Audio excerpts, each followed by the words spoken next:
Bueno, vamos a ir dando inicio. Creo que todavía faltan personas por entrar, pero ya por temas de tiempo vamos a iniciar la sesión de hoy. Que, bueno, tengo el placer y el honor de ser el moderador. Entonces, realmente, qué rico estar aquí nuevamente y como comentábamos al inicio, en este proceso que ha sido realmente súper, súper, súper rico y enriquecedor. Entonces, para mí es un enorme placer presentar a, a dos personas, bueno, que yo creo que han estado trabajando en esta área, no solamente de los mitos, sino aparte de la integración de los mitos en la cultura y en la contemporaneidad desde el punto de vista de la reflexión. Vamos a tener hoy la presencia de Susana Tolosa y de Félix Piñerúa. Empiezo presentando a Susana. Susana Tolosa es analista junguiana de la Sociedad Chilena en Psicología Analítica, miembro del Internacional, directora del Comité de Enseñanza y Formación de Analistas del CLAPA, psicóloga y magíster en Psicología Clínica Junguiana, docente y supervisora clínica del Magíster en Psicología Clínica Junguiana de la Universidad Mayor en Chile entre los años 2016 y 2024. Ha realizado publicaciones sobre integración de prácticas meditativas y psicoterapia junguiana, autocuidado del terapeuta, transferencia y la relación psique-cuerpo, depresión y psicoterapia analítica. Tema de su presentación: mito de origen y trauma colectivo. La posibilidad de alteridad desde la mirada simbólica del mito mapuche de Ten Ten y Kai Kai. Bueno, con ustedes les dejo a Susana. Un gran abrazo, Susana, y bienvenida. Gracias, gracias Eduardo. Bueno, voy a partir compartiendo para que nos pongamos como en ambiente. ¿Se ve? ¿Logran ver la Sí, presentación? sí se ve, sí se ve. Ok. Bueno, esta presentación en una primera instancia yo la presenté en el Congreso de Bogotá, pero de ese tiempo hasta ahora, entre conversaciones con distintos colegas y en una profundización, he ido como reeditándola, incorporando una mirada que la va haciendo quizás menos polarizada, un poco más integrada, y también a la luz de nuestra intención de mirar Latinoamérica, si bien es como bien acotada a la región de Chile y el sur del mundo, creo que nos da pluses también para pensar en Latinoamérica, ¿no?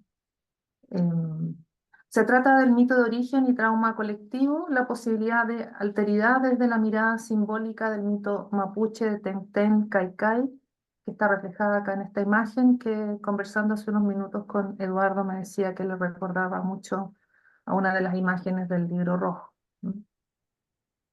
Voy a leer la presentación para que no se me vaya nada, así que voy a ir como acompañándola en la lectura. Latinoamérica ha enfrentado reiterados traumas de dominación y violencia, los cuales han sido significativos en la construcción de su identidad. En Chile, tras la conquista española e identificación con la cultura dominante, la cosmovisión originaria mapuche fue olvidada. Su origen, trascendencia y cultura habitan en la sombra y continúan luchando por expresarse en la conciencia. En el mito de origen mapuche se hace referencia a un cataclismo destructivo por fuerzas de la naturaleza en oposición que crearon el territorio chileno. La conquista española violentó traumáticamente la integridad de esta cosmovisión. Desde la imposición por las armas, cultura y religión surgió el desarraigo y la pérdida de identidad originaria. La identificación con la cultura extranjera y dominante marcaron nuestro devenir. El dinamismo patriarcal negativo y el trauma no elaborado definieron dinámicas de relación de poder-sumisión. ¿Cómo el trauma colectivo ha sido relevante en la configuración de una identidad patriarcal? ¿Cómo desarrollar relaciones que no sean por medio de la expresión de este complejo? ¿Qué posible salida nos muestra el mito de origen mapuche? La psique conserva rastros de las anteriores etapas de su desarrollo que influyen en su propia construcción. Conscientemente podemos desdeñar estos contenidos, pero inconscientemente respondemos a ellos y a sus formas simbólicas. La cosmogonía mapuche ubica su origen en la ñuque Mapu, Madre Tierra, quien lo es todo y está en todas partes. Es la representación del mundo mapuche en la cosmografía. El territorio mapuche, en el territorio mapuche no hubo imperios, ni grandes ruinas arqueológicas, ni gran civilización prehispánica. El tesoro del pueblo mapuche es su territorio, el paraíso y la construcción de un tipo de ser humano centrado en la espiritualidad inmaterial. El mito del Génesis mapuche inicia así. En el principio no había nada, excepto caos y desorden, y estaba Ñenechén, el Padre Cielo, que caminaba observando y sintiendo la soledad de la nada, lo cual no le gustó. Entonces agarró un poco de ese caos y sopló sobre él su aliento. El soplo se convirtió en chispas y de ellas brotaron los ñen, espíritus menores de naturaleza, que se inclinaron ante el Creador ofreciendo su devoción y fidelidad. Ellos se multiplicaron en el soplo continuo del Ñanchen. Al volver a soplar nuevamente, creó nuevas chispas y las esparció por encima y debajo del Meli Huichán Mapu, representación de la tierra y sus 4 puntos cardinales. Surgieron así los cielos y la tierra. Entonces, Unelwe, el más hermoso de los Ñen, sintió celos de que el Padre Cielo se regocijara de su nueva creación y llevó a los Ñen a derrocar a Ñenechén. Tras múltiples enfrentamientos, Ñenechén se levantó y lanzando fuego por los ojos, desató su poder contra los seguidores de Bunelve, destruyéndolos. Luego creó a nuevos nacidos, hombre y mujer, y al sol y la luna, para que pudieran alumbrarlos. Cuenta el mito que el hombre es un espíritu preexistente en el cielo, y Ñenechén lo comprimió en un cuerpo y lo lanzó a la tierra, quedando aturdido. Y luego la mujer fue creada de la misma manera, pero puesta sobre la tierra de un modo más gentil. Es ella quien despierta al hombre, simbólicamente a sus facultades superiores. Por donde la mujer caminaba, surgían el prado y las flores. Años más tarde, hombre y mujer desobedecieron a Ñenechén, escuchando a Pillán, espíritu de antepasados, transformado en una serpiente que conspiraba contra el dios. Por eso, Ñenechén destruyó nuevamente todo lo creado. Luego, al sentirse solos hombre y mujer, se aparearon dando origen a diversos animales y al pueblo mapuche, el pueblo de la tierra. Luego de 1000 años de paz, los mapuche fueron olvidando al Ñenechén, quien furioso decidió nuevamente destruir lo creado. Bajó a las profundidades y desató a 2 serpientes gigantes, Tenten y Caicay, tan viejas como el tiempo. Caicay se asomó a la superficie y comenzó a enroscar su cuerpo hasta formar enormes olas que hundieron islas, tierras cercanas a la costa y a miles de humanos y animales. Estaba deseoso de destruir todo lo creado. Sus movimientos alertaron a Tenten, que habitaba bajo la cordillera de los Andes y amaba a los humanos. Ella salió de las cavernas y enfrentó a su hermano. Al combatir, partieron al mundo en 2, rasgaron el día y la noche. Algunas tierras se elevaron y otras se hundieron. Caicay fingió ser derrotado y volvió a las profundidades del mar, produciendo un levantamiento de las aguas y una gran inundación sobre el mundo. Ahí fue cuando Tenten escuchó la desesperación de los humanos y los condujo hacia las alturas del cerro Adencul, el cual hizo crecer. Cada vez que el agua subía, el cerro crecía. Entonces fue cuando Ñenechén detuvo a Caicay e hizo una promesa dejando la laguna secreta sobre el cerro que solo pueden ver los hombres de buen corazón. Luego, Tenten volvió a dormir bajo las montañas. Solo sobrevivieron los hombres de buen corazón, a quienes Ñenechén juró amar y cuidar hasta que su voluntad dictara lo contrario. El mito describe los hechos finales sobre la geografía de Chile. Hace referencia a un gran terremoto y tsunami, la destrucción, desmembramiento y fuerzas en oposición es la experiencia del origen que se expresa en un mito vivo del tiempo circular cíclico, ya que aún se encuentra activo en nuestra experiencia presente. En el mito podemos reconocer experiencias destructivas, traumáticas y su relación con las fuerzas de la naturaleza. Estas imágenes arquetípicas son un relato simbólico del origen traumático de la conciencia de los hombres y mujeres de este territorio. En la historia dramática de la creación del universo por una fuerza creativa destructiva que dio un nuevo orden a la vida, al profundizar en esta experiencia, podemos explorar la comprensión de cómo esto ha impactado en el desarrollo de la conciencia individual y colectiva de nuestro pueblo. La psicología ha descrito la experiencia traumática a nivel individual como un dolor tan profundo que se traga todo el proceso normal de desarrollo, dejando una falla básica. Edinger refirió que esta falta es en la conexión hacia el mundo interior. Banning sostuvo que esta es una falla entre el self y el mundo exterior, y por otra parte, entre el ego y el self. Sin embargo, aun considerando el impacto del trauma, Stein también reconoce que la psique humana tiene enormes poderes autocurativos para que la vida pueda continuar. Un trauma es una experiencia... Ay, me fui. Ahí está. Un trauma es una experiencia aguda o acumulativa que nos vuelve pedazos. Este despedazamiento es tanto un evento externo que nos produce un shock, un evento interior llamado disociación. ¿Podemos entonces considerar un proceso similar en lo colectivo? Desde la psicología analítica podemos ir tomando como referente la profundización que Donald Kalscheit ha desarrollado en sus investigaciones acerca del mundo interior del trauma. El autor señala que los eventos traumáticos a nivel personal en la niñez pueden llegar a ser hechos despedazadores. La disociación es de mayor alcance y sistemática en sus efectos. Aquí les quise compartir esta imagen de una escultura que está en la Plaza de Armas de Santiago de Chile, que fue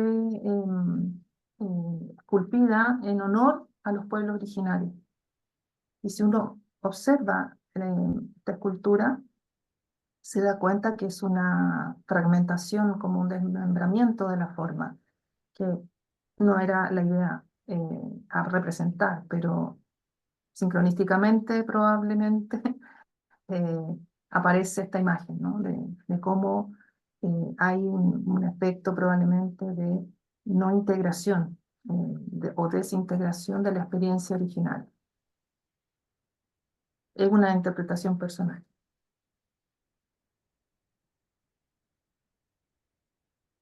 Al considerar procesos desde el desarrollo de la conciencia, podríamos pensar que colectivamente la infancia y la relación mítico-mágica a nivel arquetípico con las fuerzas de la naturaleza impactan de modo disociativo a la psique colectiva. Este proceso emerge simbólicamente en la experiencia de desmembramiento en el mito de origen mapuche, en la creación-destrucción permanente de lo creado, y cómo esto va polarizándose en opuestos entre el espíritu del cielo y los Mien, entre los grupos leales y desleales al Creador, entre el Dios Creador y los hombres, y finalmente el destructivo enfrentamiento entre las serpientes Ten-Ten y Kai-Kai. También Jung mostró cómo aparecen imágenes oníricas que dan cuenta del trauma desde la teoría de los complejos. Un complejo traumático conlleva a la disociación de la psique. El complejo no está bajo el control de la voluntad, se impone tiránicamente a la mente consciente. La explosión de afecto es una invasión completa del individuo. Dice Jung, con frecuencia he observado que el afecto traumático típico es representado en los sueños como un animal salvaje y peligroso, una ilustración llamativa de su naturaleza autónoma cuando se enciende de la conciencia. Y si consideramos a los mitos como los sueños de la psique colectiva, estos podrían expresar simbólicamente lo que el inconsciente contiene respecto del origen, y podrían dar cuenta de su no elaboración y posterior repetición en los patrones relacionales del alma colectiva, es decir, alojar contenidos arquetípicos a la base del complejo cultural.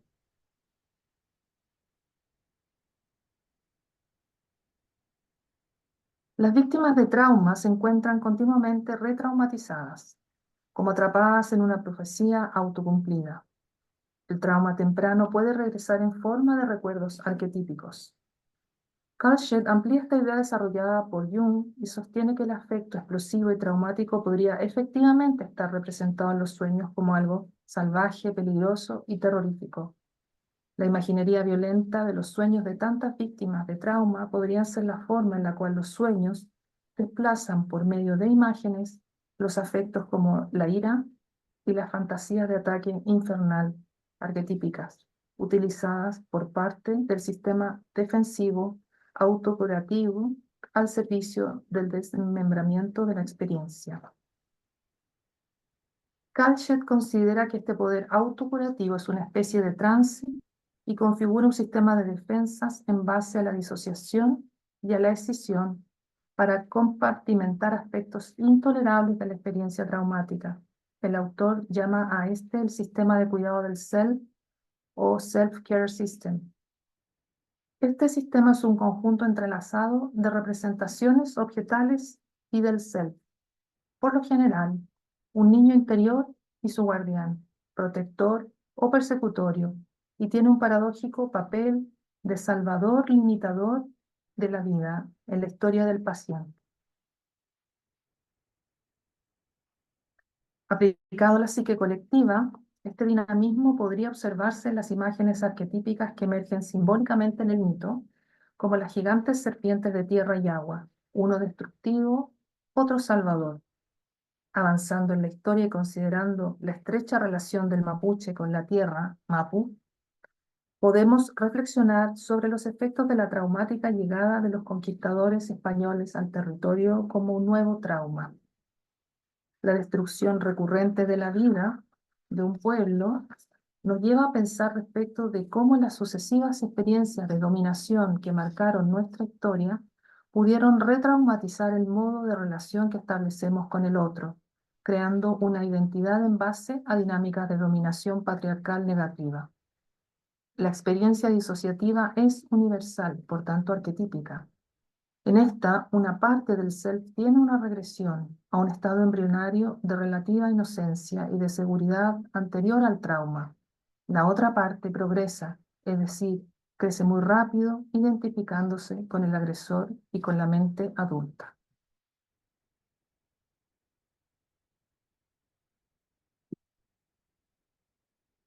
La parte progresiva vigila a la parte regresiva. Es su función protectora. En otras ocasiones, con el fin de mantener la parte regresiva en el interior, el self progresivo puede volverse negativo y persecutorio. Tal como el mito lo muestra, una de las serpientes, Kai Kai, tras el duro enfrentamiento con Tenten, vuelve a las profundidades del mar, a lo inconsciente, desde donde envía un tsunami para la destrucción final del territorio. Tenten, aunque destructivo y devastador, logra proteger a los humanos de buen corazón. Con cierta recurrencia, los terremotos y tsunamis vividos en nuestro territorio nos vuelven a situar en este nivel de amenaza y fragilidad humana frente a los dioses.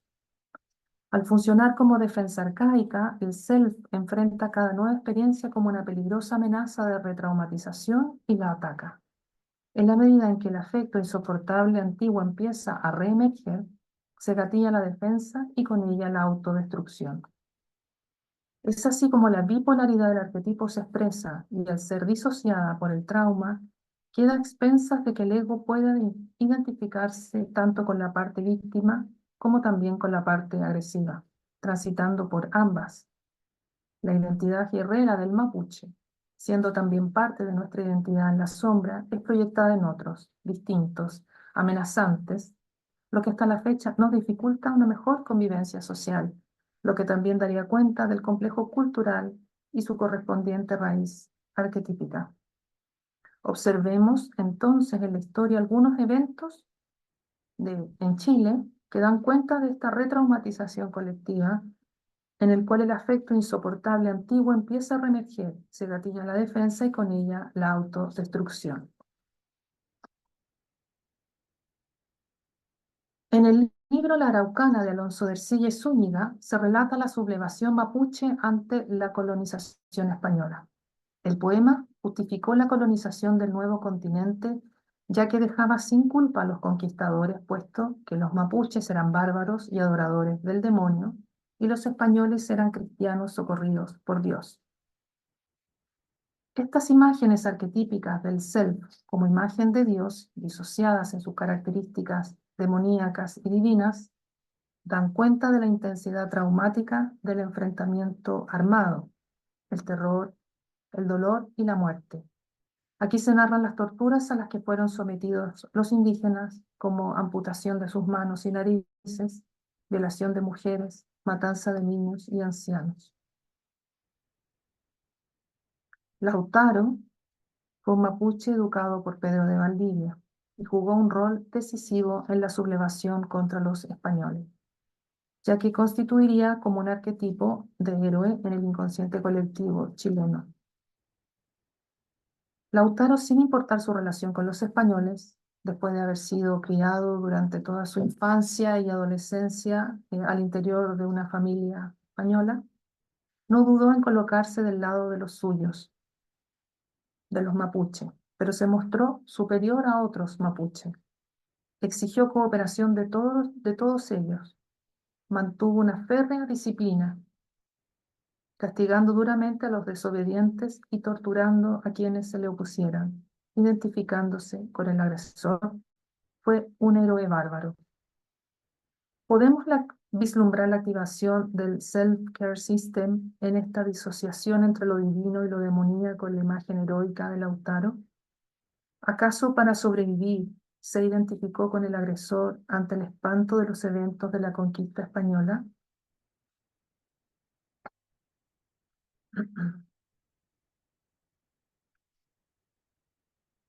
La relación entre chilenos y mapuches por el trauma histórico ha permanecido a través de los años bajo diferentes formas de expresión, ¿no? Como la pacificación de la Araucanía, que en realidad también fue una imposición violenta sobre el territorio. Se despojaron a los pueblos mapuche de sus tierras, y con todo el impacto que todavía sigue teniendo en la convivencia en el territorio, especialmente en el sur de Chile. Luego de 400 años de la conquista española, la sociedad chilena aún no ha resuelto su relación con el pueblo mapuche, el cual sigue siendo el grupo social más discriminado, pobre y marginado. Más allá de la mitad del siglo XIX, la sociedad mapuche se mantuvo separada e independiente de la chilena. Lo rechazado quedó relegado en la sombra colectiva, pero sin desaparecer, retomando cada cierto tiempo la energía reprimida en recurrentes enfrentamientos entre mapuches y chilenos. Actualmente nos encontramos en una encrucijada: o continuar con la política del despojo y conflicto, o encaminarse por la vía del diálogo, de la reparación del daño histórico y de una búsqueda de una posible alteridad. Otro de los eventos significativos de nuestra historia relacionada con esta dinámica de dominio-sumisión tiene que ver con la retraumatización o la experiencia de dictadura, que es la que nosotros en Chile tenemos más presente en la conciencia. Pero si miramos la historia, hubo otros gobiernos que también tenían como la impronta de una dictadura, pero no están presentes en la conciencia. Yo creo que este es el evento como o periodo de la historia que más conciencia respecto de que se instauró un poder sombrío, podríamos llamarlo, para ejercer orden y control. La dictadura en Chile entre 1973 y 1990, porque 1990 es el retorno de la democracia, violentó dramáticamente nuestra psique colectiva. Los registros de este periodo han sido documentados en detalle, pero aún no han logrado calar un acuerdo nacional que sancione los hechos genocidas. Aún hay sectores de la política y de la sociedad que justifican esta intervención por medio de la violencia y permanecen polarizados.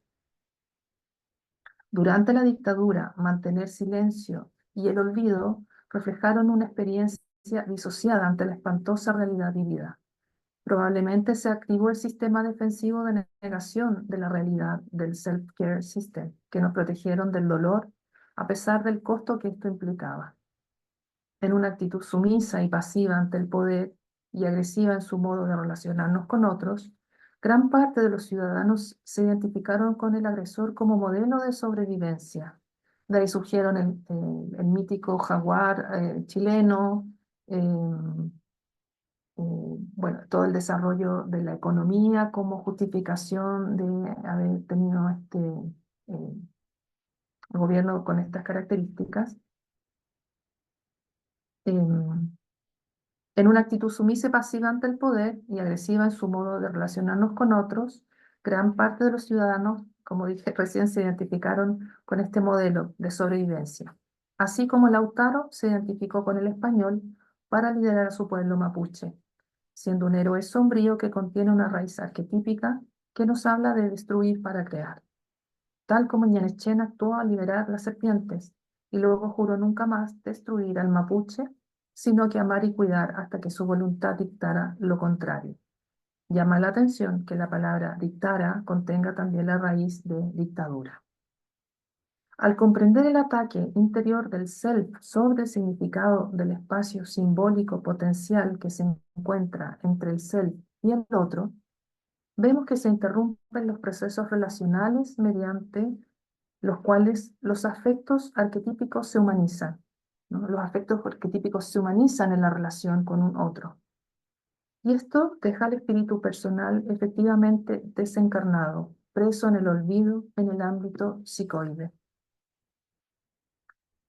Este dinamismo patriarcal negativo basado en un origen traumático y retraumatizado en las dinámicas relacionales de poder-sumisión fueron descritas prospectivamente en el mito de nuestro pueblo originario. Se han repetido una y otra vez como forma relacional de poder en la cual solo es posible identificarse con el dominador o con el dominado, dejando en la sombra la posibilidad de otra forma de relación. Observamos su expresión en las formas de dominación actual, tales como violencia de género, maltrato infantil, en una educación impositiva y también formas de relación agresivas o violentas en el ámbito laboral, en los sistemas económicos, en la discriminación a inmigrantes, de la marcada tendencia de las experiencias de exclusión, desigualdad, violencia, entre otras, todas en base a los polos de dominio, sumisión o víctima-agresor. ¿Cómo elaborar el trauma para transitar hacia una nueva forma de relación? Kalcher ha sido enfático al señalar que en el proceso terapéutico el self-care system presenta gran resistencia al cambio y no cede su control sin que el niño perdido tenga una efectiva experiencia de seguridad afectiva en la situación analítica. Así como la experiencia del mapuche salvado de las aguas, que recibe la promesa del espíritu del cielo de una protección, posibilita una experiencia de protección. Al elaborar traumas tempranos y sus defensas arquetípicas, en efecto estamos liberando lentamente todo el self de su rol oscuro, un órgano de desintegración y desmembramiento, para que éste sea capaz de jugar su papel mayor como aquello que garantiza el proceso de individuación. Cuando la mediación humana hace innecesaria la defensa, esto es, cuando el vínculo, cuando la relación en alteridad ya no hace necesaria la defensa, somos testigos del retorno del espíritu desde su suspensión liminal en el ámbito psicoide. Los afectos arquetípicos encarnan y se convierten en sentimientos humanos. Entonces, buscando alternativas de salida al trauma, el mito oral mapuche relata que solo muy pocos elegidos subieron a las cumbres para encontrar salvación a los efectos de la lucha de estas serpientes titánicas. Para eso debían ir ligeros de equipaje, en pareja, de a cuatro. Dos parejas de jóvenes que representan o simbolizan la fuerza y dos parejas de ancianos que simbolizan la sabiduría. Esta simbólica representación de las cuatro personas divinas de la Futanewen, de la gran energía, es decir, la tetralogía sagrada, el Ser Supremo Mapuche. El único utensilio prescrito para el viaje ascendente es una vasija de madera sobre sus cabezas, abierta hacia los dones y gracias de lo infinito, el Wenumapu, literalmente la tierra de arriba, de donde viene la chispa de nuestro pillán, el espíritu personal. El mito mapuche nos revela el sentido, la razón secreta de la catástrofe. La gran enseñanza que nos deja la ya larga historia de los terremotos chilenos es el secreto del hogar humano, el secreto de la residencia sobre la tierra. Y si esto no se aprende, la naturaleza nos obligará recurrentemente a empezar desde cero. La conducta más evolucionada no es proclive al egoísmo, sino al altruismo recíproco, porque lo genuinamente humano sería el altruismo dictado desde la honda necesidad. ¿Qué implica entonces subir a la montaña y crear una nueva conciencia? Simbólicamente el mito nos lleva a la conciencia de alteridad, subir en pareja hacia la montaña y desde la altura tener una nueva mirada, una nueva conciencia donde se puede reconocer el daño de la violencia en nuestra historia. Es la identificación que hemos tenido con el agresor y el poder dominante, reconocer la necesidad de reparación hacia nuestro pueblo originario y reconectarnos con nuestra madre tierra Mapu y los símbolos que nos orientan en el desarrollo de nuestra historia.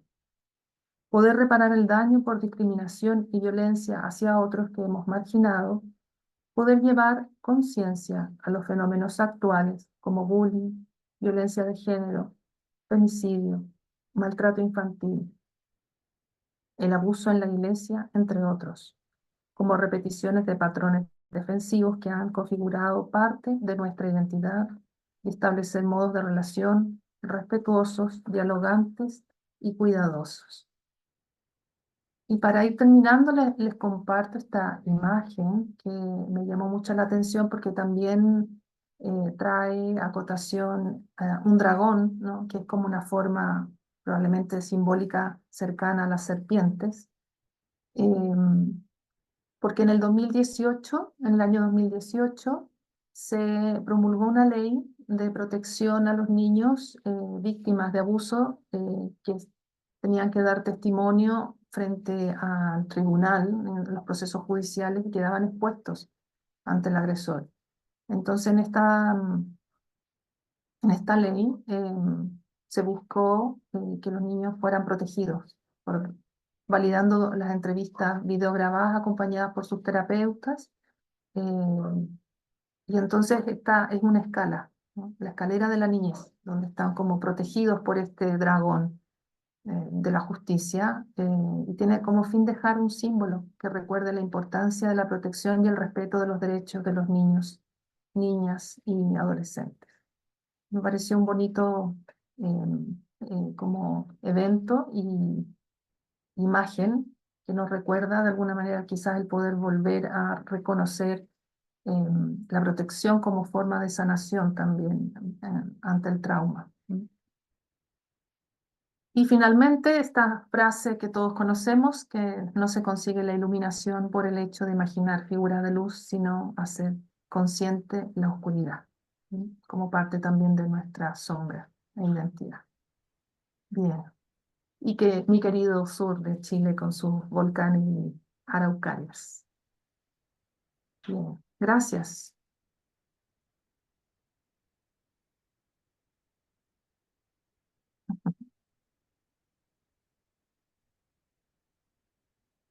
No, gracias a ti, Susana, por esta presentación tan espectacular, tan llena de imágenes, de simbolismos y que nos invita a así como a reflexionar y amplificar una cantidad de cosas.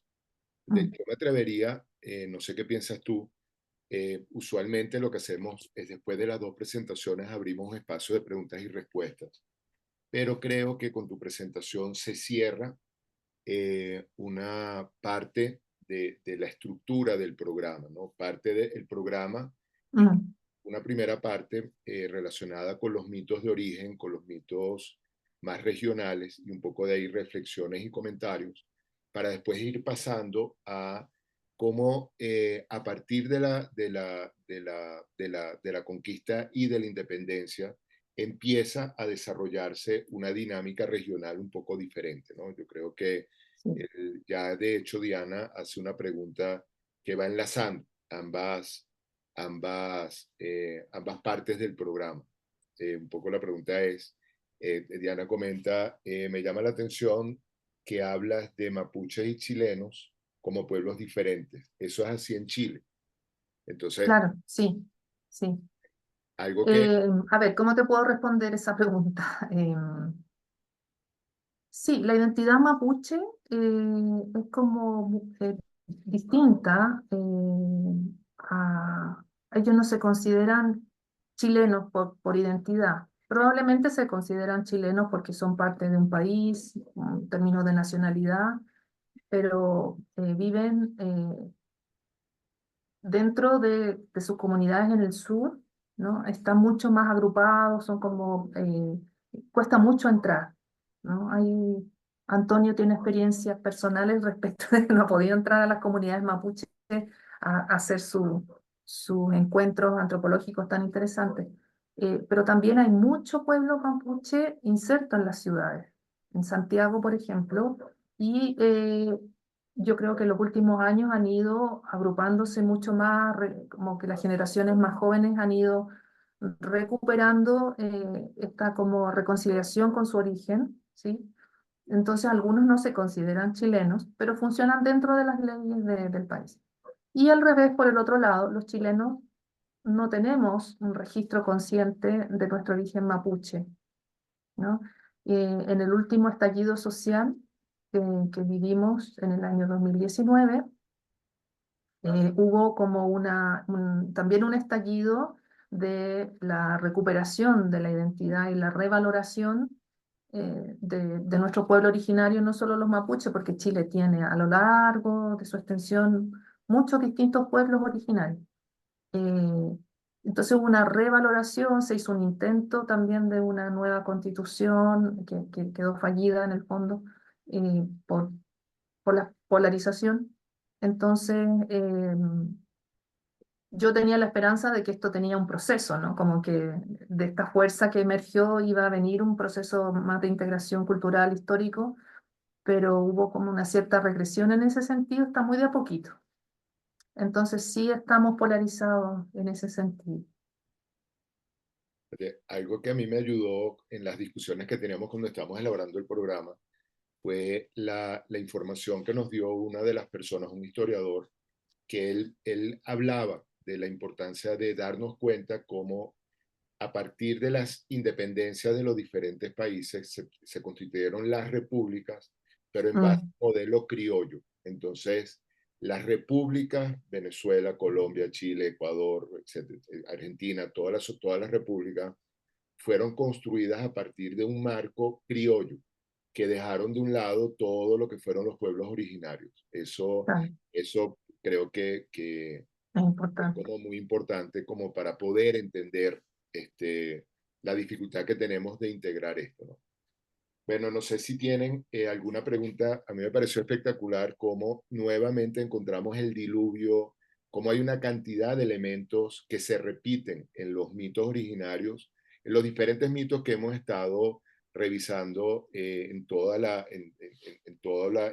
región, ¿no? Entonces, él me llamó mucho la atención eso y por otro lado, las imágenes que nos traes que me llama mucho la atención la geometría y los colores que aparecen, que se Mm, parecen mucho a lo del libro rojo y mm, a los de otras expresiones de artistas que de alguna manera utilizan ciertas claro, fuentes de conectarse con la trascendente y captan un mm, poco esa geometría y esos colores.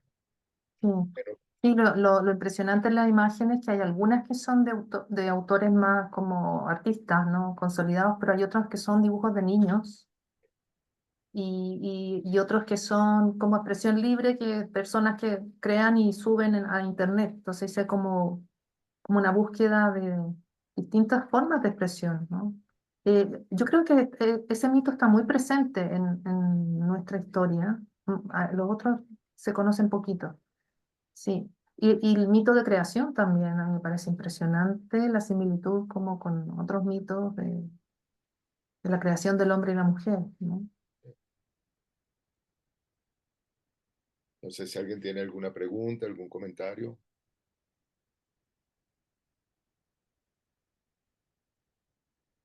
Eh, En, Sus- Susana, a mí me llamó la atención del mito cuando lo estabas contando. Yo me pregunté si estaría mezclado en este proceso de la conquista ah,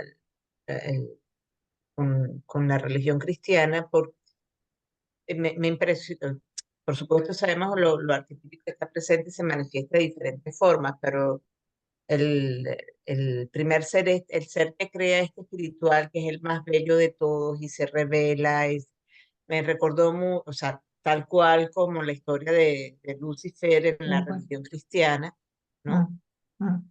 Por Lo que ejemplo, yo y sé es que ahí me no. pregunté, no, Mm, ese es completamente originario, eso es previo sí. a, ok, Exacto, ¿no? sí. Tiene Interesante. mucho más detalle la historia. Yo aquí hice una breve síntesis donde hace mucho más referencia al conflicto entre este ser Unelve con Chen, ¿no? Que es el dios creador en el fondo.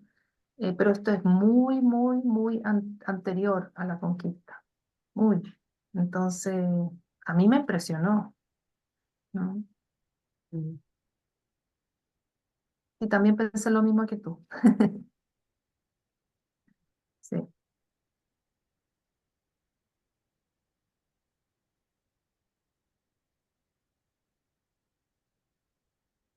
¿Algún otro comentario, pregunta?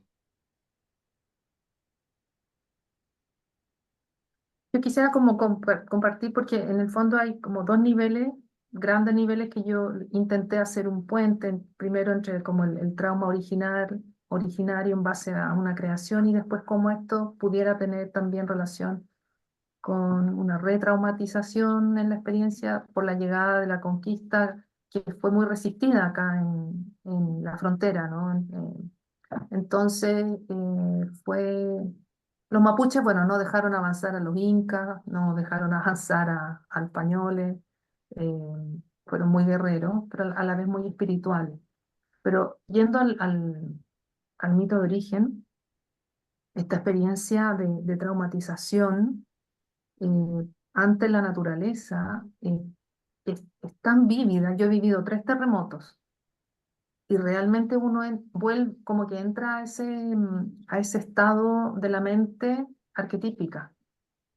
Cuando ocurre una destrucción como esa, quizá ustedes lo han vivido con también algún terremoto o un huracán, ¿no? Pero cómo la mente empieza a funcionar como en otro registro, ¿no? En este registro mítico. Realmente uno queda como sumergido en un registro mítico que tiene que ver con el territorio. Y cuando hablábamos del mito y su relación con la geografía, no solamente en términos de la cualidad de la geografía, sino que es una geografía viva con los dioses en el fondo, ¿no? Entonces, eso a mí también me llama mucho la atención. Y yo te agradezco mucho el ejercicio también, la invitación a hacer el ejercicio, Mm, un poco lo que decía Neumann de en la ontogenia se repite la filogenia, ¿no? Entonces, mm, ese ejercicio de cómo podemos ver un trauma, el entender desde el trauma individual, cómo eso también lo podemos de alguna forma tener como referente para el ejercicio de entender un trauma colectivo y la retraumatización, ¿no? mm, Me llama la atención cuando hablabas del sistema de cuidado del self, que mm, de alguna manera en muchos sistemas esa querer buscar al líder o al salvador, o de alguna manera lo podemos ver como esa disociación en la que se está buscando este elemento de protección, y sin darnos cuenta el elemento de protección, como comentabas tú y como señala Kalcher, se puede transformar en un elemento de dominio, ¿no? Claro, Es una cosa muy, muy interesante. claro. Sí. Antonio y después Rocío. Antonio creo que iba a comentar algo y después Rocío. Sí, justamente me llama la atención que menciones al huracán. Yo acabo de trabajar con los mayas en Guatemala y en sus mitos de creación, también por la razón de la soberbia, que es básicamente la que ocasiona el castigo que trae diluvios hasta donde yo he visto, porque también aquí lo vi con los Pumé, que hay una diosa del diluvio, que es en cierta forma la que mantiene, la que combate la soberbia de los hombres, ¿no? Y el huracán es lo mismo. En el principio de la creación para los mayas, los primeros hombres desconocieron a la divinidad, lo cual se puede interpretar como otro indicio de la soberbia, y el huracán, que es el corazón del cielo y que a la vez es uno de los dioses más importantes de la creación, barrió con todos esos primeros humanos soberbios para que diera lugar a una siguiente creación.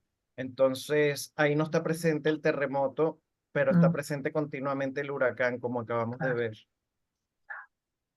Gracias. Bueno, algo de eso probablemente, porque me llegó una notita de cómo el huracán destruyó o botó una imagen de Poseidón que estaba entre los dioses del territorio maya, me parece, porque reemplazaron al dios maya del mar o del océano, que no, perdonen mi ignorancia, no sé su nombre, pero pusieron a Poseidón, ¿ya? Y ahora quedó destruido, entonces había como todo Increíble. toda una conversación al respecto. Rocío y luego Luis. Gracias, Antonio.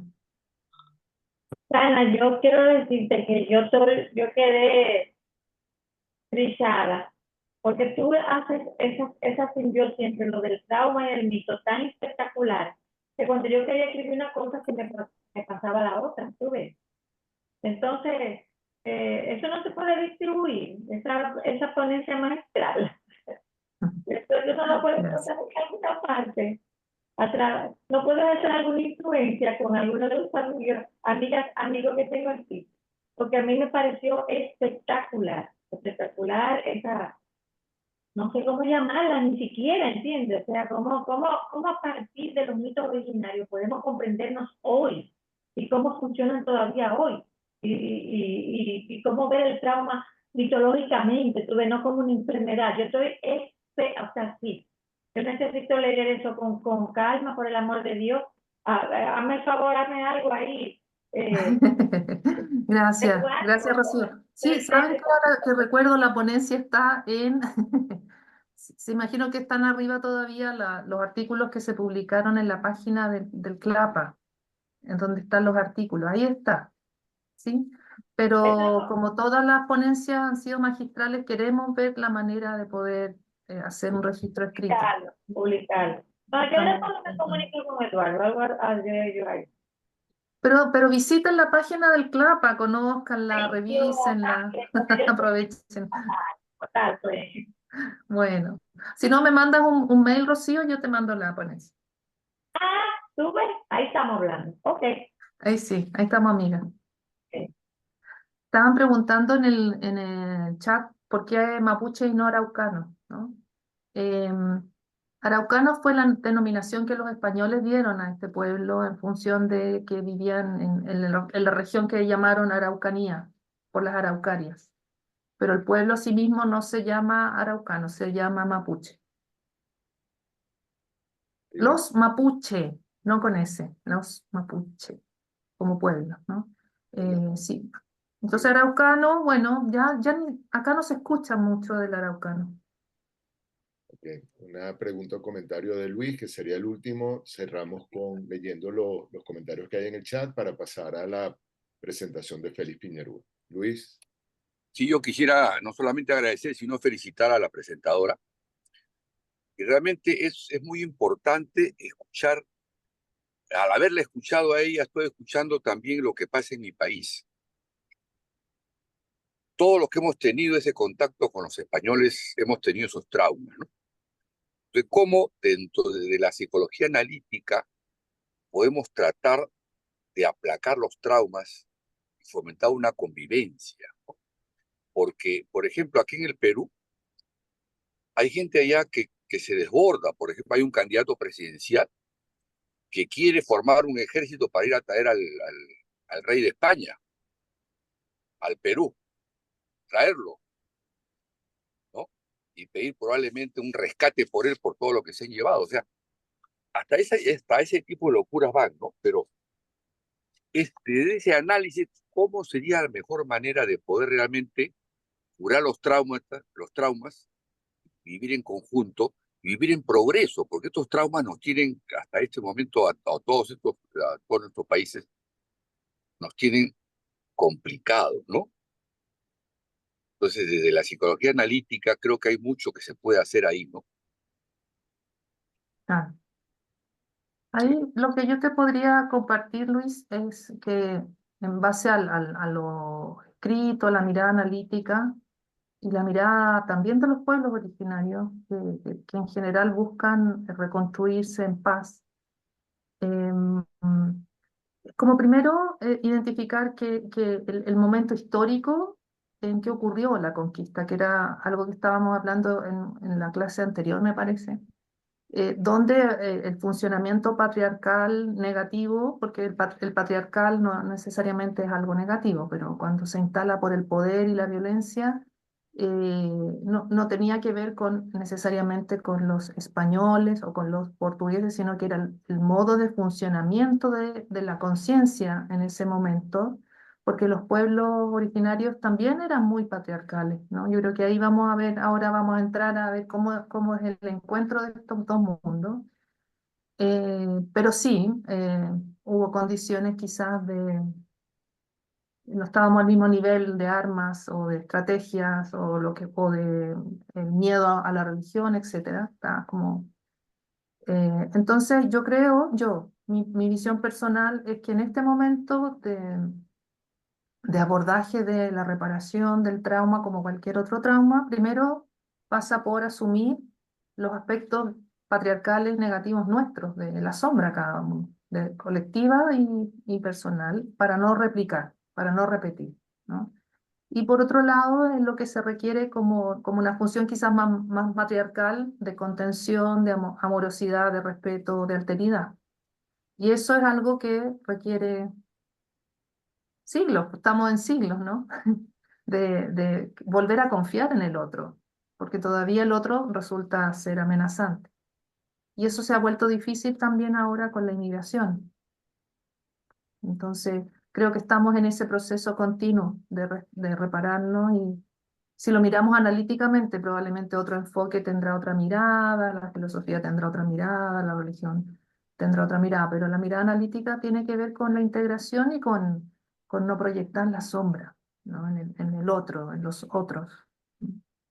Para Y creo que complementar, escuchar a los pueblos originarios también es importante, su sabiduría que busca la reconciliación, ¿no?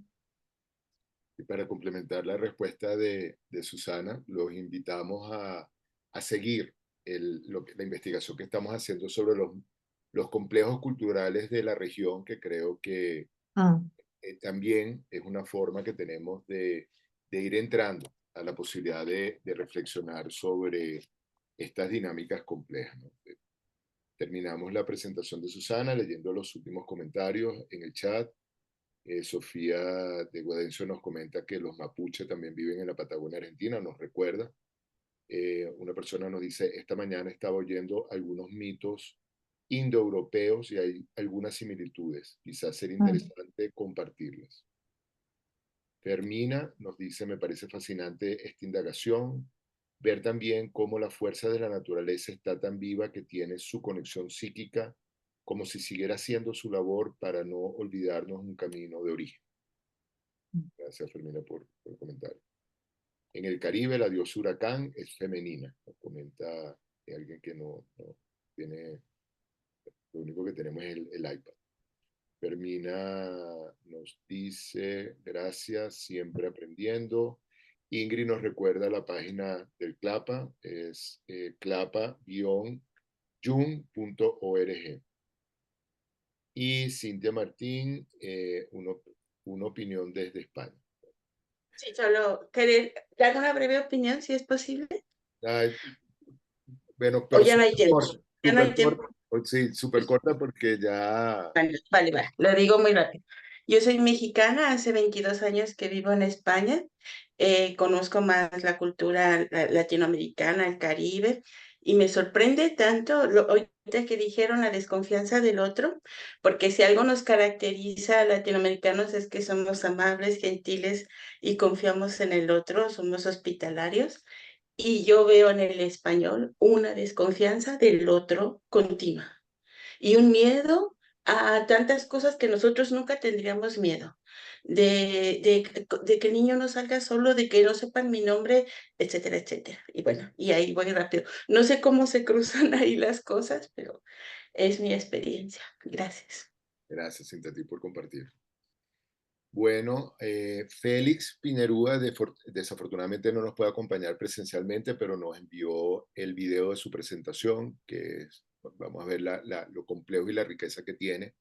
De él podemos decir que es antropólogo de la Universidad Central de Venezuela, doctor en cultura y arte, psicólogo y neuropsicólogo, psiconeuroinmunológico de la Universidad de los Andes de Venezuela. Y su tema de presentación es la conquista, el encuentro entre culturas y el mestizaje. Aquí, como ven, vamos a empezar a brincar de lo que fueron los mitos originarios y las primeras, las culturas, los pueblos originarios, allá el proceso de mestizaje y empezar a reflexionar sobre cómo fue ese proceso y las consecuencias de ese proceso. Entonces, bueno, vamos a pasar ahora a ver el video que nos dejó Félix. Cuando quiera, Susana.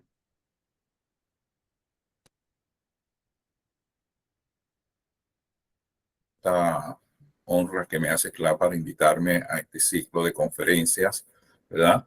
Donde vamos a estar conversando sobre lo mítico y el alma latinoamericana. Específicamente, me corresponde hablar sobre la conquista, el encuentro entre culturas y el mestizaje, ¿no? 3 temas realmente importantes y profundos. Debo agradecer también a la colega Susana Tortosa, quien va a estar presente haciendo esta presentación, pues yo por motivos personales no puedo estar presente, entonces me estoy dirigiendo a ustedes a través de esta grabación. Sin embargo, aquí les dejo mi número de WhatsApp para que nos podamos comunicar ante cualquier situación que ustedes tengan a bien referirme. Antes de entrar o entrando ya al tema, el encuentro no fue posible si América no hubiese estado poblada, ¿verdad? Entonces vamos a empezar a ver cómo fue esa población de América, sus implicaciones. Como podemos ver en la imagen, el hombre desde muy temprano, el Homo sapiens, salió de África, o estaba ya en el norte de África, ya por salir hace 300.000 años atrás. El resto del planeta no existía Homo sapiens. Este Homo sapiens, como característica fundamental, tenía y tiene un cerebro relativamente grande. Y este cerebro especial, adicional a su posición bípeda, le llevó a tener conciencia de sí mismo y a buscar explicar y explicarse.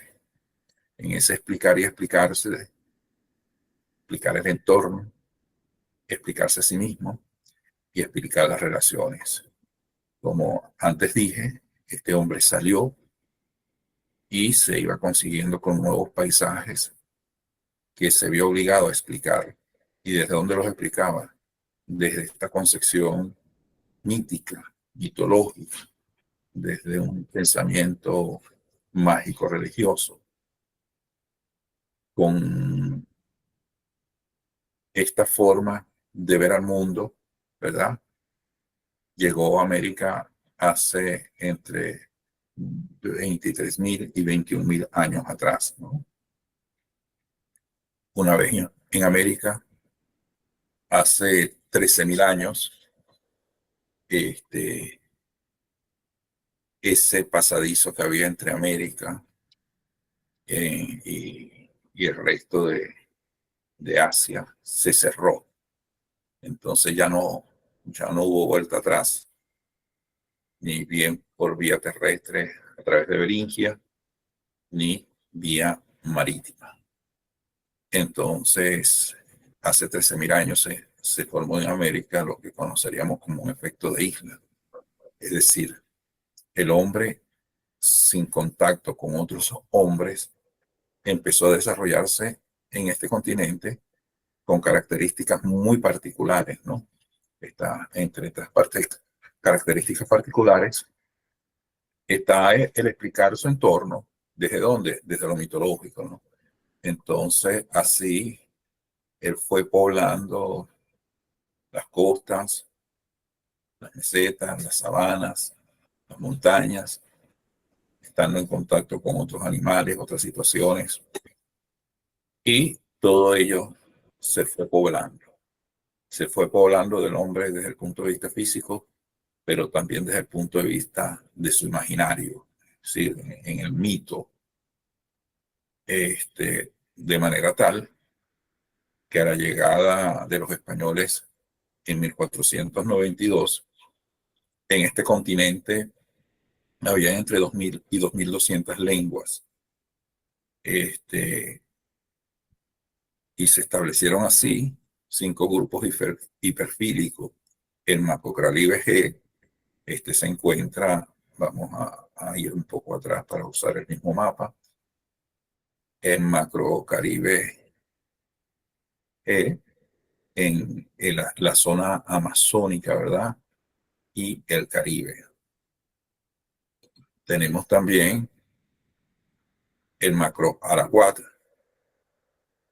que también estaba en esa zona del Caribe, lo que es Venezuela, Colombia, hacia el sur, pasando por Brasil, llegando hasta la parte de Argentina incluso, ¿no?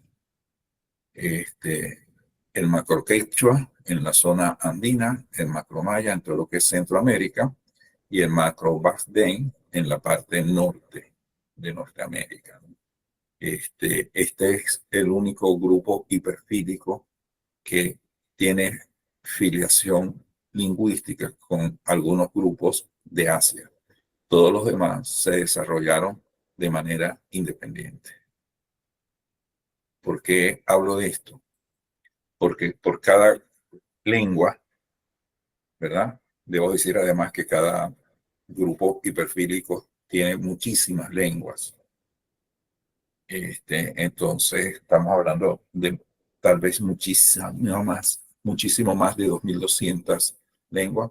Es decir, estamos hablando de 2.200 cosmogonías diferentes, formas mitológicas de explicar la creación, el desarrollo del mundo, el universo y los primeros seres humanos y animales, con la intención de poder establecer una realidad concebida bajo un orden físico, simbólico y religioso, que en fin de cuentas es lo que es la cosmogonía. Así tenemos pues que al llegar los españoles a América, se consiguieron con un repertorio de al menos 2.200 cosmovisiones, 2.200 explicaciones míticas de lo que era y lo que es el hombre en América.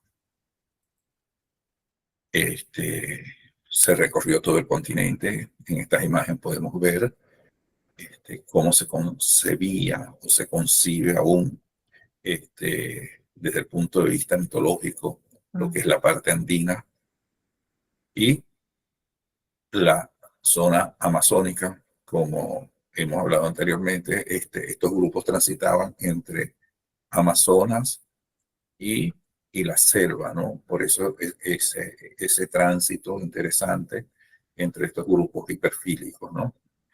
En Centroamérica, por su parte, teníamos la cultura maya, que es la que vemos acá, que también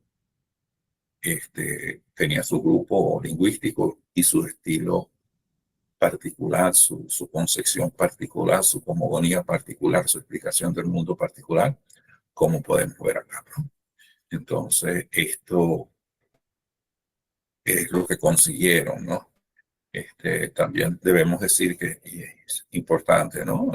Y aquí me voy a detener un poquito en la cultura maya, que uno de los enigmas de esta cultura, esta gran cultura, es que desapareció inesperadamente sin ninguna muestra de violencia. Una de las teorías explicativas es que esa muestra de violencia fue la que ellos ejercieron sobre la naturaleza para poder decorar sus templos con estuco, para poder frisarlos y posteriormente pintarlos. Ellos acabaron con sus bosques para hacer la cal.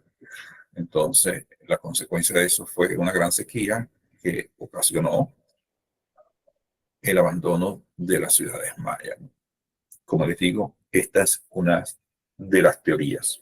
Entonces, ya vemos acá que si bien en estos grupos había armonización entre la naturaleza y el hombre, sustentada justamente en el mito, en oportunidades también el hombre violentaba esta naturaleza. Así tenemos, siguiendo con el tema de lo mitológico, de las explicaciones de nosotros mismos, de nuestro comportamiento, que psicológicamente los mitos, las metáforas, las leyendas y los cuentos son estrategias de comunicación con niveles profundos. Es un lenguaje peculiar, suficientemente amplio, que nos ha absorbido como amenazador. Es una forma de comunicar ideas en un envoltorio más suave que no produce defensa, dejando un espacio amplio para la autonomía, similar a lo que ocurre con los sueños. Es decir, en el mito nos conseguimos con imágenes, ¿verdad?, que nos permiten interiorizar muchas cosas. En función del tiempo vamos a continuar.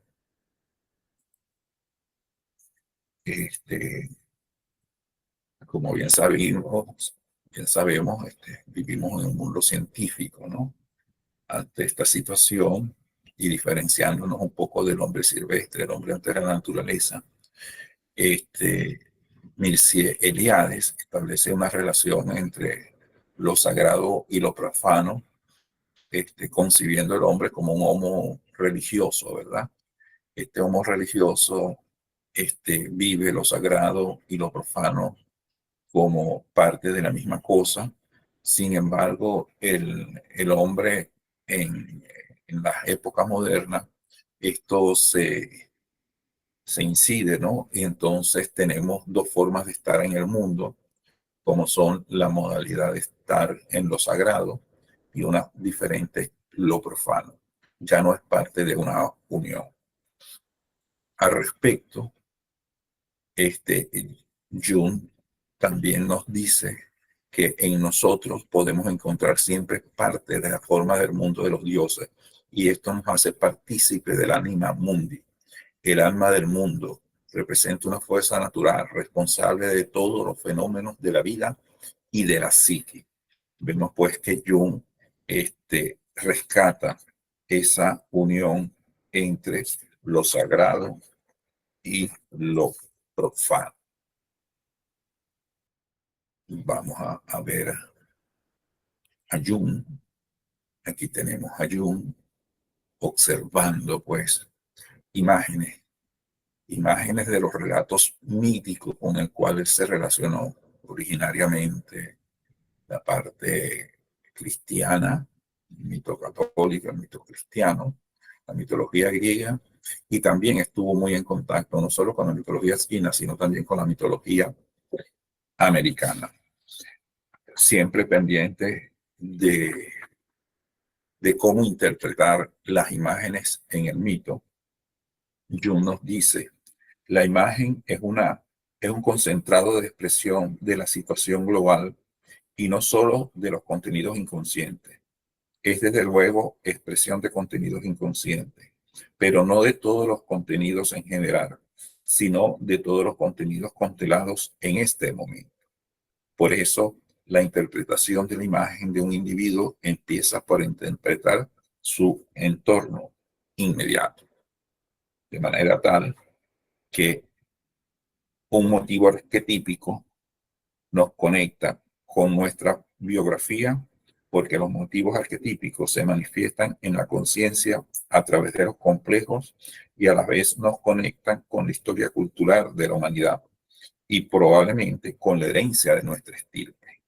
Así, un sueño, un mito despiertan memorias procedentes de nuestras personas, pero también de la memoria de la humanidad. Esto hace que la ampliación de los símbolos enriquezca todos aquellos elementos extraídos de los mitos y de los sueños. Esto en palabras de Cass Barry. Continuando por este camino de tratar de entender la función, la importancia del mito y de la psique, nos vamos ahora atrás y seguimos con Sócrates, ¿no? Ya Sócrates hablaba de un daimon, un espíritu, un ente que se presenta con frecuencia como una voz interior a la que escucha y obedece. Ese mensaje del inconsciente, tanto personal como colectivo, Sócrates convivía con él de manera armónica.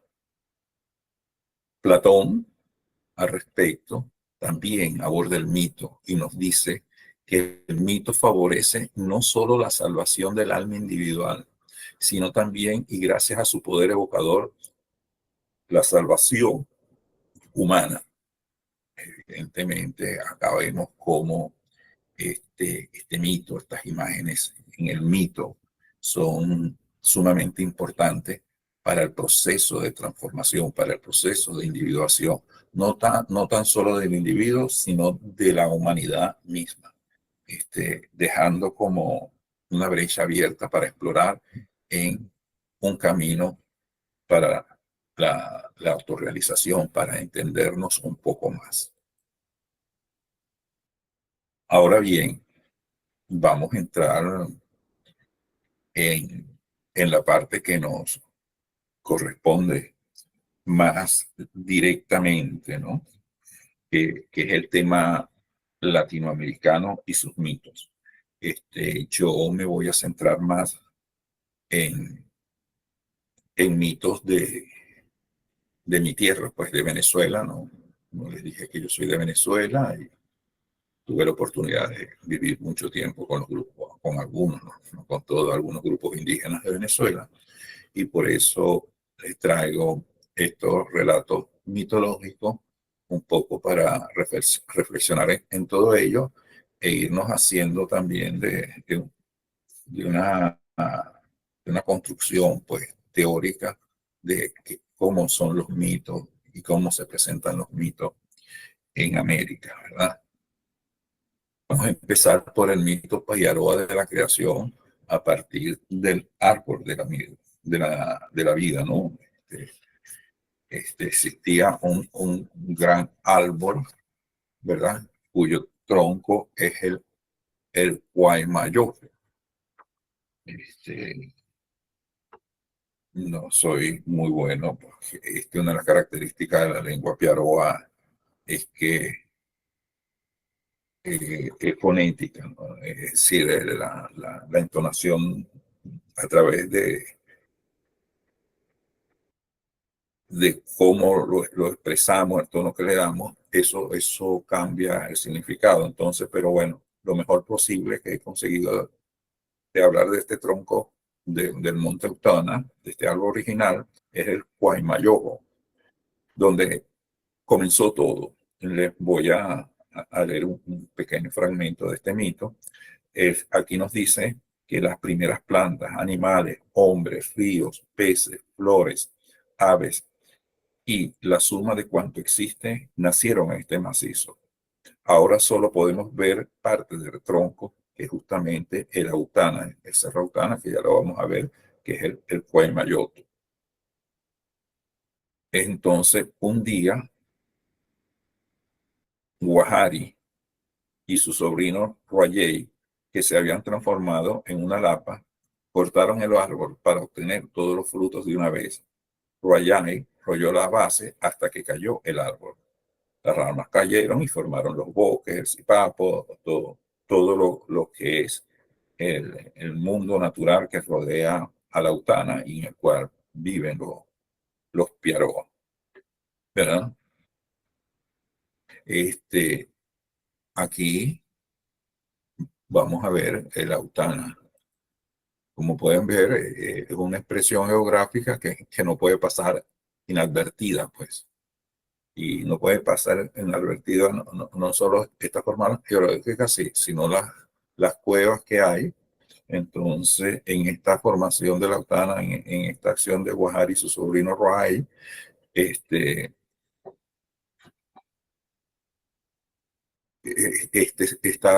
pez, la payara, ¿no? Atravesó y creó varias cuevas. Entonces hay una cueva que atraviesa toda la Autana que se llama la Cueva de la Payara. Entonces es una manera de resumir rápidamente el mito. Ya acá estamos viendo que también esta situación se dio porque se dio una guerra entre el bien y el mal. El bien y el mal, que como les dije, estaba representado por estos dos personajes que eran familia, pues, eran tío y sobrino. Esto nos va acercando a otro concepto, ¿verdad? Que es el concepto de los pares y opuestos, la sigia, o la sisigia, ¿no? ¿Verdad? En la cultura occidental hablamos del sol, la luna, el bien y el mal. Es un hecho panamericano, el mito de los gemelos. Es decir, en todas las culturas panamericanas, independientemente del origen lingüístico, es decir, independientemente que pertenezca a una de las grandes lenguas hiperfílicas, siempre está presente, ¿no? Vamos a ver presente esto en una lengua quechua, en lengua maya, en mitologías de estas lenguas, en la Caribe, en el Arahuat, en las del norte. Vamos a ver siempre el mito panamericano de los gemelos. Estos gemelos, estos hermanos, representan el bien y el mal, representan la cultura, la anticultura, representan esos opuestos y a la vez complementarios, de hecho, de que sean gemelos, ¿verdad? Entonces, en el caso de los Piaroa, vamos a hablar del mito de Guajari, ¿no? El de la Danta. En la mitología Piaroa, Owoda, es decir, Owoda es como el dios principal, da origen a Weimomoy, que es el señor de la noche, encarnado en la anaconda, que simboliza el peligro y el mal. Sin embargo, fue quien dotó a los piaroas de la cultura y la horticultura. Es decir, así como representa el mal, también es un héroe civilizador, ¿no? Por cuanto da a los piaroas los elementos del cultivo y de la cultura en general.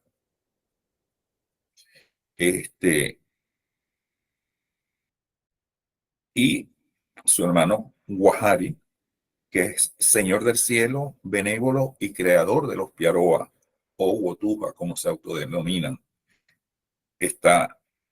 Representa al pescador, al pensador, al dueño de los bailes, al morir y él reencarnó como Danta. Entonces, mientras estos gemelos, uno es una anaconda, el otro es una Danta. Una Danta, este animal que vemos, y una anaconda es una gran culebra de agua para los que no están familiarizados con la fauna de selva tropical. Vemos aquí esa relación de hermanos, ambos de opuestos, pues. Uno luz, otro oscuridad, muy parecido a los claros oscuros, Castor y Polú, uno inmortal y otro mortal. Esto es bien importante porque, como les dije, esto lo vamos a ver en todas las mitologías de América, esta relación de complemento. Otro hecho importante que vamos a ver en toda la mitología americana, pero nos vamos a centrar en la mitología yeguana, es el mito del eterno retorno que bien trabaja el ya nombrado Mircea Eliade. Mircea Eliade nos dice que toda creación repite el acto cosmogónico por excelencia, la creación del mundo. Todo lo que es fundado lo es en el centro del mundo, en el axis mundo, punto de encuentro del cielo con la tierra y el infierno, representada en el mundo occidental por el Gorgoro, ¿no? La serpiente que se muerde la cola, ¿no? Y vamos a ilustrar esto con un mito originario yeguana, ¿verdad? Este mito originario yeguana nos dice lo siguiente: el mundo entero era el cielo. No habían animales, demonios, nubes ni viento. En lo más alto del cielo estaba Guanadi y su luz. No había separación entre el cielo y la tierra. No había nada ni nadie. Guanadi dijo entonces: quiero hacer gente allá abajo. Y envió su mensajero, el espíritu de Guanadi. Él fue el primer Guanadi de la tierra, hecho por el otro Guanadi, el Guanadi del cielo. Estos vinieron, con este Guanadi vinieron otros espíritus. El primer Guanadi se llamaba Seruje y Anadi, el inteligente. Cuando llegó, trajo la sabiduría, el tabaco, la maraca y los wiriki. Los wiriki son las piedritas que llevan adentro las maracas. Fumaba, cantaba, fumando, cantando, pensando. Fíjense ustedes que se repite el tema de pensar, tanto en la mitología piaroa como en la mitología yeguana. El hecho de creación es un hecho pensado, un hecho de reflexión de estos primeros dioses. Esto hicieron la gente antigua. Eso fue mucho antes de nosotros, los hombres de ahora. Cuando nació aquel espíritu, cortó su ombligo y enterró la placenta. Él no sabía.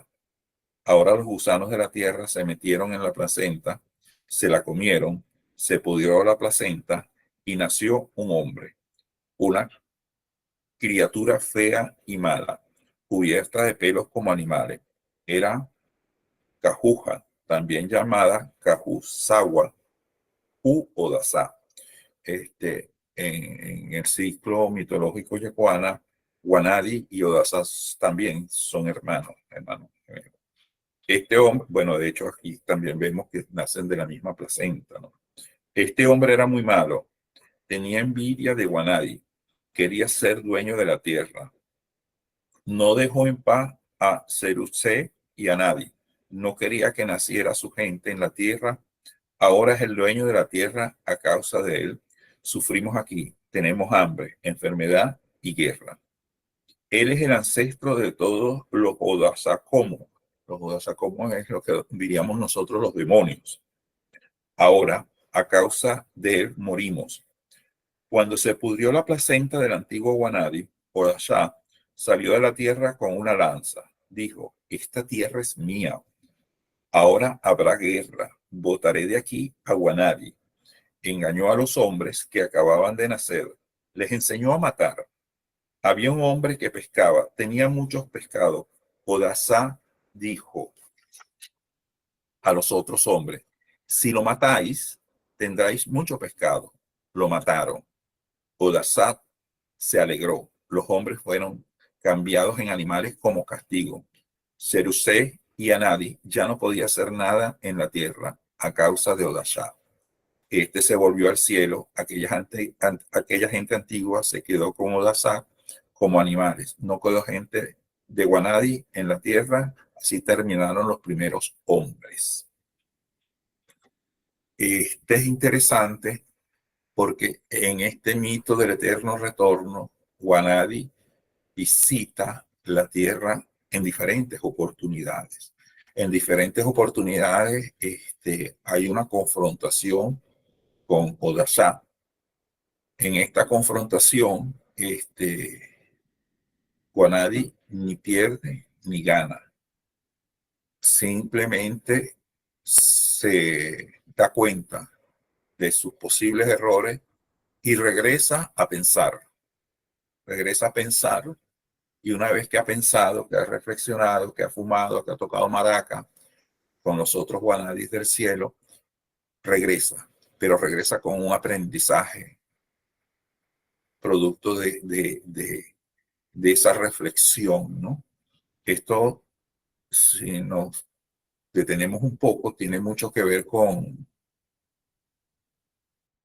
no solo con este mito del eterno retorno, sino también mucho que ver con el proceso psicoterapéutico, donde entramos en contacto con nuestros traumas, y si no los tratamos, si no reflexionamos sobre ellos, si no los hacemos presentes, si no los transformamos, no hay transformación, no hay ese aprendizaje, no hay ese cambio. Entonces, en el mito yecuana de Guanadi, de los diferentes Guanadi, siempre hay un cambio, siempre hay una transformación, porque cada vez vas mejorando, vas aprendiendo de tus experiencias. Así, en el mundo indígena, al menos el de selva tropical, que es el que conozco más, todo lo desconocido es objeto de desconfianza, es inquietante y peligroso. Puede transmitir fuerzas malignas. Para ser conocidas y reconocidas debe conocerse su mito de origen. Por eso es que el indígena de selva tropical no integra nada a su cultura si antes no conoce el mito de origen. Solo así le da cabida a este mito de origen. Perdón, a este cambio. Solo así introduce nuevas cosas a su cultura, conociendo el mito de origen. Esa es la razón por la cual los indígenas tienen que estar siempre muy atentos a lo que hace el otro, a lo que dice, y oyen con mucha atención, y en su momento preguntan hasta tener ese mito de origen, ¿no? Entonces, un poco acá en esta parte ya hemos ilustrado un poco desde lo mitológico cómo se mueve la psique del indígena, ¿no? Entonces, siguiendo con ese movimiento, vamos a otro hecho que a mi manera de ver resulta interesante, que es la conquista asociada a la crueldad, ¿no? La conquista no solo empezó con la llegada de los españoles, ya aquí habían conquistas, ¿verdad? Y traemos el caso de los caribes o cariñas, como se autodenominan ellos, que por cierto es un grupo que tuvo su origen en Amazonas, pero se asentó, se hizo más fuerte en Venezuela y de ahí pasó a las Antillas. Entonces tenemos este pequeño relato que nos dice: cuando descienden las aguas del río Orinoco, los caribes o cariñas, como espíritus del mal, atacaban los poblados y golpeaban a sus habitantes con sus mazas de guerra. Decían: Ana Karina Rote, solo nosotros somos gentes, los demás son nuestros esclavos. Se elevaban las plegarias para invocar los espíritus protectores de cada tribu. pero siempre triunfaban los caribes. Es decir, el Caribe concibía a los demás indígenas de no habla caribe, de no habla cariña, como inferiores y como incluso no humanos. Y como tal podían ser esclavizados, podían ser maltratados sin ningún problema ético de fondo, ¿no? Bueno, podríamos pensar que es una excepción, que los caribes eran así, los demás no. Los demás eran personas muy buenas, muy pacíficas, ¿no? Se dicen que los taínos eran muy pacíficos. Sin embargo, entre los Yanomami, este etnocentrismo también existe, ¿no? Basta con leer la introducción de El Círculo de los Fuegos de famoso antropólogo francés Jacques Lissot, que ha estado casi que 60 años viviendo con los Yanomami, donde relata cómo hay una cacería, ¿verdad?, de monos, una cacería de monos y cómo los Yanomamis cazan a los monos. Pues resulta ser que estos monos son otros indígenas, pues, pero no son Yanomami, no hablan Yanomami. Entonces, esta concepción está presente. La concepción está presente de deshumanizar al otro para poder someterlo, para poder esclavizarlo, y con esa misma concepción llegaron los españoles al nuevo continente. Llegaron los españoles a este nuevo continente y trajeron una particularidad de que estos eran monoteístas, al menos institucionalmente, ¿no? El monoteísmo como tal tiene una limitante, que no acepta otros dioses, mientras que el politeísmo como que podría mostrarse más flexibles, pero estos españoles eran monoteístas y con los guerreros, con los exploradores, llegaron también los misioneros, llegaron los sacerdotes a imponer su religión, ¿verdad? Esto legitimó el uso de perros, el uso de garrotes, el destruir a los indígenas, el someterlos brutalmente, sin ningún elemento, como les dije, ético de por medio, ¿no? Esta es una concepción que parece lejana, ¿verdad? Y ese considerar al otro al otro ser humano, me refiero, como un animal. Sin embargo, me voy de nuevo a mi país, a Venezuela, ¿no?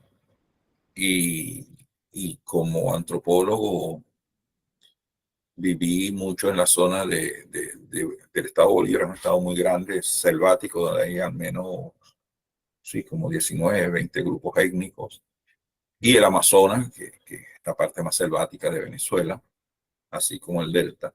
Pero el asunto es que en esta zona, los criollos, es decir, nosotros, y curiosamente, inclusive los funcionarios encargados de la parte indígena del gobierno, se referían, al menos para el año 98, se referían al indígena como irracional.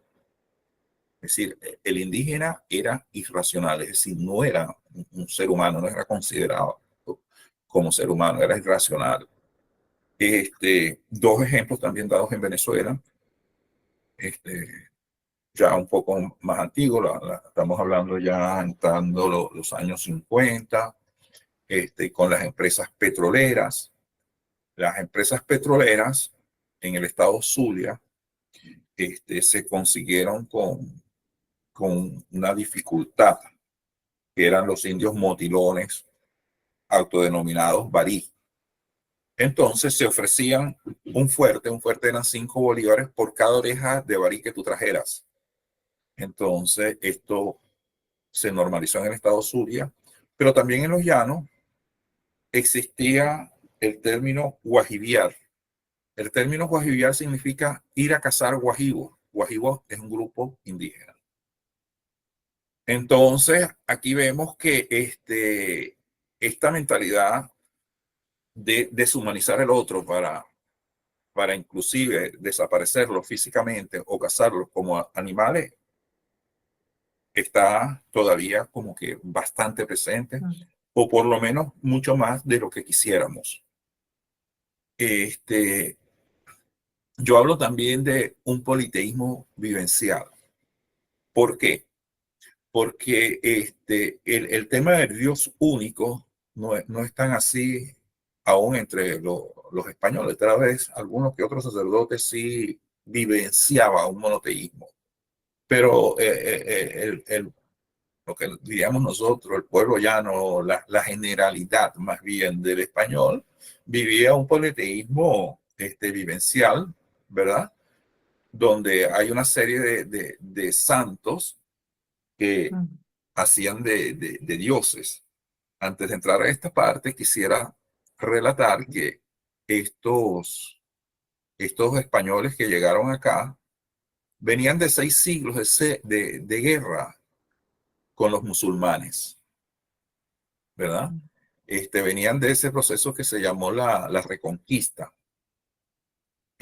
Fueron 6 siglos de lucha constante, sobre todo estos últimos años, en los cuales el hombre pacífico era mal visto. Era el guerrero, el cruel, el que se llenaba de éxito, el que tenía los aplausos, los elogios. No era el hombre pacífico. Entonces, no es extrañar que esa crueldad nos llegara como parte de su cultura, pero también de su imaginario, ¿no? Porque estos hombres en lucha constante contra los musulmanes también tenían su dios de la guerra, ¿verdad? Ese dios de la guerra no es ni nada más ni nada menos que Santiago Matamoros. Santiago Matamoros se aparecía en los campos de batalla en su caballo blanco y decapitaba a los indígenas, perdón, a los moros, y su caballo también colaboraba en esta gesta, pisoteando las cabezas de aquellos caídos. Este dios de la guerra, Santiago Matamoros, también lo conseguimos en América. Aquí lo conocemos como Santiago Mataindios, y también se aparecía en los campos de batallas del Cusco, ¿verdad? Y así están en los relatos, en su caballo blanco, con su espada en la mano, decapitando a los indígenas, y su caballo también pisoteando, pues, la cabeza de los indígenas. Entonces, este dios de la guerra, muy cristiano, ¿verdad? Estuvo presente en América. Y también lo podemos ver a través de Pedro de Valdivia, ¿no? Allá en la tierra de